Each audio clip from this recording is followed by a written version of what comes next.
నమస్తే, నేను సిరి. సమంత, నాగచైతన్య వీళ్ళ పేర్లు ఇప్పటికీ కూడా వినిపిస్తూనే ఉన్నాయి. వీళ్ళ ఎంగేజ్మెంట్ గురించే కావచ్చు, పెళ్లి గురించే కావచ్చు, ఇప్పటికీ సోషల్ మీడియాలో చర్చలు కొనసాగుతూనే ఉన్నాయి. ఎవరి దారి వారు చూసుకున్నా కూడా ఇంకా వీళ్ళ పెళ్లి గురించి మాట్లాడుతూనే ఉన్నారు. అందులో ఏంటంటే సమంత, నాగచైతన్య ఎంగేజ్మెంట్ అప్పుడు పెట్టిన రింగ్ గురించి ఇప్పుడు మళ్ళీ ఒక చర్చ అయితే మొదలైంది. సమంతకి పెట్టిన ఎంగేజ్మెంట్ రింగ్ ఎక్కడా అని చెప్పేసి చాలా వినిపిస్తుంది ఒక వార్త అయితే. మరి దానికి సంబంధించి మరిన్ని విషయాలు మనకు తెలియజేయడానికి మనతో పాటు ఉన్నారు ప్రముఖ సీనియర్ జర్నలిస్ట్ జగదేవ్ గారు. నమస్కారం సార్. నమస్కారం సార్. సమంత గారి ఎంగేజ్మెంట్ రింగ్ అంటే సమంత నాగచైతన్య గారి ఎంగేజ్మెంట్ టైంలో నాగచైతన్య గారి నుంచి వచ్చిన గుర్తుగా ఎంగేజ్మెంట్ రింగ్ అది ఇప్పుడు కనిపించట్లేదన్నా, లేకపోతే అసలు ఏమైంది, ఆ రింగ్ ఉందా లేదా అనేది కూడా ఒక చర్చకు వచ్చింది. అసలు ఎందుకు ఇట్లాంటివి ఇంకా కూడా వాళ్ళ దారి అంటే ఎవరి దారి వాళ్ళు చూసుకున్నారు. ఒకరు అయితే పెళ్లి చేసేసుకున్నారు, వాళ్ళ లైఫ్ తను లీడ్ చేస్తున్నారు, తను పెళ్లి చేసుకుంటుంది లేదనేది తన పర్సనల్ విషయం. ఇంకా కూడా ఈ జనాలు ఏంటంటే రింగ్ ఏమైంది, పెళ్ళికి తాళి ఏమైందని ఇలాంటివన్నీ కూడా సోషల్ మీడియాలో తీసుకొస్తున్నారు. సో దీని మీద మీ అభిప్రాయం ఏంటి? ఏం చెప్పమంటారమ్మా, అసలు అలా వన్ సైడ్ ఎందుకు ఆలోచిస్తారు? ఇంతకుముందు కూడా అంటే ఇది ప్రస్తావించచ్చో లేదో తెలీదు, పవన్ కళ్యాణ్ గారు ఇంకో పెళ్లి చేసుకున్నారు, రేణు దేశాయ్ గారు ఆయన గౌరవంగా విడిపోయారు. ఆవిడ ఇంకో పెళ్లి చేసుకుంటా ఉంటే వెంటనే ఫ్యాన్స్ గోల. అక్కడ పవన్ కళ్యాణ్ గారికి ఇబ్బంది లేదు, రేణు దేశాయ్ గారికి ఇబ్బంది లేదు, వీళ్ళకేంటి మధ్యలో గోల, వీళ్ళకేంటి బాధ? ఆవిడకి ఇంకో లైఫ్ ఉండకూడదా? ఇప్పుడు ఈయనకి లైఫ్ ఉన్నప్పుడు దాంట్లో నేను తప్పు పట్టట్లే, వాళ్ళ వ్యక్తిగతం. ఇప్పుడు ఆ 4 గోడల మధ్యన ఏం జరిగిందని ఎవరికి తెలియదమ్మా. అది తెలీదు, భగవంతుడికే తెలియాలి తప్ప వేరే ఎవరికి తెలియదు. ఎవరి వెర్షన్ వాళ్ళు చెప్పుకుంటారు. సో విడిపోయిన తర్వాత కూడా పవన్ కళ్యాణ్ ఎప్పుడు ఆవిడ గురించి తప్పుగా మాట్లాడలేదు. ఈవెన్ రేణు దేశాయ్ గారు కూడా ఎప్పుడు పవన్ కళ్యాణ్ గురించి తప్పుగా ఎక్కడ చెప్పలేదు. కేవలం ఫ్యాన్స్ పవన్ కళ్యాణ్ అరిచి ఆవిడ కొద్దిగా ఇబ్బంది పెట్టడం ఆవిడకి నచ్చలేదు తప్ప ఆవిడ కూడా ఎక్కడ ఇబ్బంది పడలే కదా. సో అలాగే ఇక్కడ కూడా ఇప్పుడు నాగచైతన్య సమంత విడిపోయి సంవత్సరం వస్తుంది. నాగచైతన్య సంవత్సరం ఇంకెక్కువైందో, 22లో అయ్యింది, 24 టైంలో ఇప్పుడు విడిపోయినట్టున్నారు. 21లో జరిగింది, 21లో 20 సంథింగ్ 2 ఏళ్ళకు 3 ఏళ్ళకు కలిసి ఉన్నారు, విడిపోయారు. మరి ఇప్పుడు ఆయన ఇంకో పెళ్లి చేసుకున్నాడు ఆయన శోభితతో. ఈమె ఇంకో చేసుకుందో లేదో అదెవరో డీకే అండ్ రాజ్ వాళ్ళలో డీకేతో ఎక్కువగా చనువుగా ఉంటుంది అని చెప్పి డీకేతోనో రాజుతోనో something family men series directors. So వాళ్ళతో ఉంటుంది పుకార్లో వార్తలో నిజం. ఎందుకంటే డైరెక్టర్తో ఉన్నప్పుడు ట్రావెల్ చేస్తారు, ఆ ఫంక్షన్స్కి వాటికి వెళ్తారు. ఏదో కథనాలు తప్పేముంది? మరి ఈయన ఇంకో ఆవిడ చేసుకున్నాడుగా, మరి ఆవిడ ఇంకోటి చేసుకుంటే తప్పు ఏంటి?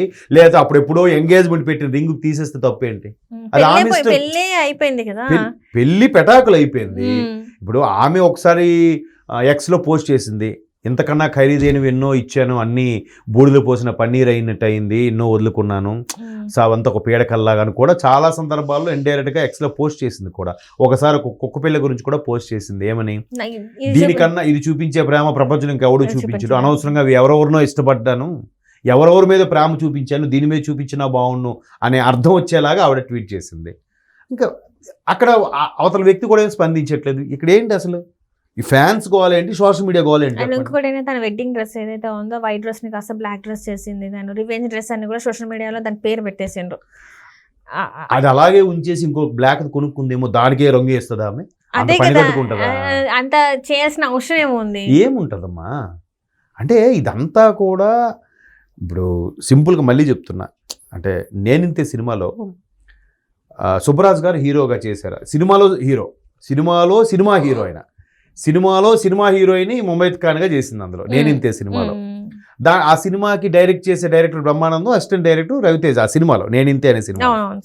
సో ఆమె ఒక దగ్గర ఏదో లవ్ ఫెయిల్యూర్, ఇలాగే హీరోతో ఎఫ్ఐఆర్ పెట్టుకుని లవ్ ఫెయిల్యూర్ అయితే హాస్పిటల్లో జాయిన్ అయితే రకరకాల రూమర్స్ వస్తే బయటకు వచ్చి చెప్తుంది, మీరు బతికేదే మా మీద ఎందుకు గాసిప్స్ చేస్తారు, లేనిపోని పుకార్లు ఎందుకు పెడతారు, మనస్తాపం కలిగించేలాగా మీరు వార్తలు రాయొద్దు అన్నట్టుగా ఆమె చెప్తుంది.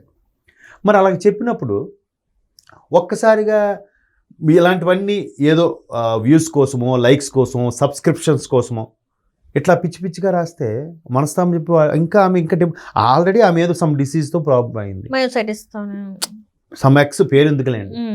ఆ తర్వాత సద్గురు వల్ల లేదా ఆయన ఆశ్రమం వల్ల లేదా ఇంకో ట్రీట్మెంట్ వల్ల మళ్ళీ వచ్చింది. ఏదో అమ్మ నాన్న బతుకుతుంది, ఆమె సినిమాలు ఆమె చేసుకుంటుంది. ఒక మంచి స్టార్ హీరోయిన్గా ఎదిగింది తక్కువ కాలంలోనే.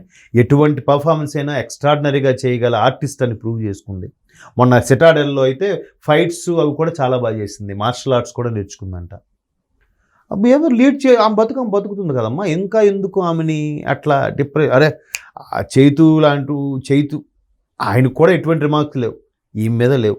ఆయన ఎక్కడ తప్పుగా మాట్లాడలేదు, ఈమె మాట్లాడలేదు. ఆయన బతుకుతున్నాడు.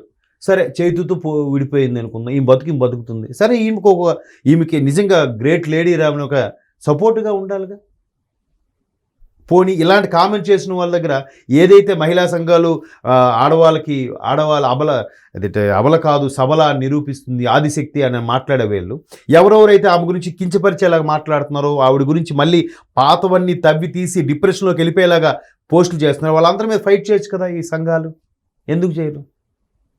అంతే కదా, గ్రేట్ కదా. వాళ్ళ ఫాదర్ ఎవరు ఎక్స్పైర్ అయిపోయారు అన్నట్టు కూడా వార్తలు వచ్చాయి. మరి అంత డిప్రెషన్ ఉన్న అమ్మాయి అంత ధైర్యంగా మళ్ళీ బౌన్స్ బ్యాక్ అయ్యి నిలబడి చేస్తుందంటే గ్రేట్. ఇంతే ఉంటుంది అమ్మ, పెద్ద హైట్ పర్సన్ కూడా కాదు, ఇంత చిన్న అమ్మాయిలాగా ఉంటుంది మనిషి చూడడానికి. ఎంత ధైర్యంగా ఫైట్ చేస్తుంది, జీవితంతో పోరాటం ఇదంతా కూడా. ఎందుకంటే ఎవరు తోడు లేకుండా ప్రేమించిన వాళ్ళని దూరం అయిపోయి ఆ హార్ట్ బ్రేక్లో ఉండి హెల్త్ పరంగా కూడా తను అంత స్ట్రాంగ్గా లేకుండా ఇంత ఫేస్ చేస్తున్న ఆమె మీద ఇంకా బండలు వేయడానికి ట్రై చేస్తున్నారు, ఇంకా ఆమెను కిందికి లాగడానికి ట్రై చేస్తున్నారు. కానీ ఒకరు కూడా సపోర్ట్ చేస్తున్న వ్యక్తులతోనూ కూడా ఆమెకి వేరే బంధాలు అంటగడుతున్నారు. ఇంకా ఏం చేస్తుంది ఆమె? ఇంట్లో నుంచి బయటకు వస్తే మీరు ఒకలాగా మాట్లాడుతున్నారు. విజయ్ దేవరకొండ గారితో కూడా ఏదో ఫోటో ఉంటే ఆమెతో అన్నట్టు అన్నారు. ఇప్పుడు రష్మిక మందన్న అంటున్నారు. ఇంకా ఇప్పుడు ఆ డైరెక్టర్ ఎవరితో ఉంటే ఇంకా ఆడుతూ, అంటే ఫోటో కనబడితే ఇంక అంతే. సినిమాల్లో ఒక్కొక్క సినిమాలో ఒక్కొక్కటి పెళ్లి చేసినట్టు తాళి కట్టినట్టు కూడా చూపిస్తారు, పిల్లం అయిపోతారా? అవన్నీ తెలుసు మళ్ళీ వీళ్ళకి. అదిగో పులి అంటే ఇదిగో తోకని వెంటనే ఒక కథనం రాసేయడం. అంటే నేను నీ వ్యూస్ కోసం ఒక కొత్తగా థింక్ చేయి, కానీ ఎదుటి వాళ్ళ మనోభావాలతో ఆడుకొని నువ్వు వ్యూస్ని లైక్స్ని సంపాదించవచ్చు. అదికే ఆడు భరతన్ నేనులో చెప్తాడు, అటువంటి వార్తలు రాయడం వల్ల దాంతో కొనుక్కునే బియ్యం నీకు నీ కుటుంబానికి మంచిది కాదంటాడు. అది ఆలోచించాలి కదా. ఆమెదో నిజంగా గ్రేట్ కదమ్మా, లీడ్ చేస్తుంది. ఎంతమంది ఒక ఫ్యామిలీని కోల్పోయింది. ఒకనొక సందర్భంలో నేను ఇంకా సెకండ్ మ్యారేజ్ కూడా చేసుకున్నాను అని చెప్పింది. అండ్ ఇప్పుడు మొన్న ఒక రీసెంట్ పోస్ట్లో ఏంటంటే తను చెప్పింది ఏంటంటే, ఇక మీదట నా పర్సనల్ లైఫ్నే కానీ ఏది కానీ నేను బయటికి చూపించుకోవాలి, ఎందుకంటే నేను ఈవీ లైన్ని నమ్ముతున్నా ఇప్పుడు అని చెప్పేసి చెప్పాల్సిన అవసరం లేదమ్మా, ఎవరి లైఫ్ వాళ్ళది. ఇంతకుముందు తన ఎక్స్తోని అందరితో ఇంటర్వ్యూస్ ఇవ్వడమే కావచ్చు, తన పర్సనల్ లైఫ్ని కొంచెం ఇన్స్టాగ్రామ్లో షేర్ చేయడం అలాంటివి జరిగింది కదా. ఇప్పటి నుంచి నేను అలాంటివి కూడా పెట్టినా అని చెప్పి బుద్ధి వచ్చిందిగా. ఇంకెందుకు చేస్తుంది? ఏమి లేకుండా వీళ్ళు ఎంత చేస్తున్నప్పుడు ఇంకెందుకు చేస్తారు?